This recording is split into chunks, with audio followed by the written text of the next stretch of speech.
Ja mislim da je nama večera svima jasno zašto je medijska javnost Nemanju Crnjatovića proglasila srpskim Andreja Božovića.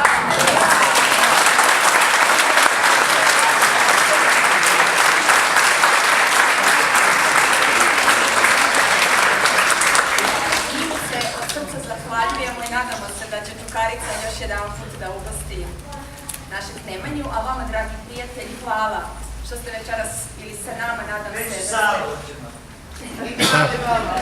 Hvala vam puno. Nadam se da ste uživali i ja se nadam da ćemo i ovakve susrete ponekad upriličiti ako se bude Nemanja složio. Još jedan put beskrajno hvala od Nemanjinog tate Aleksandru, njegovoj porodici i svima onima koji su pomogli da večeras uživamo i da Nemanja bude sa nama. Hvala.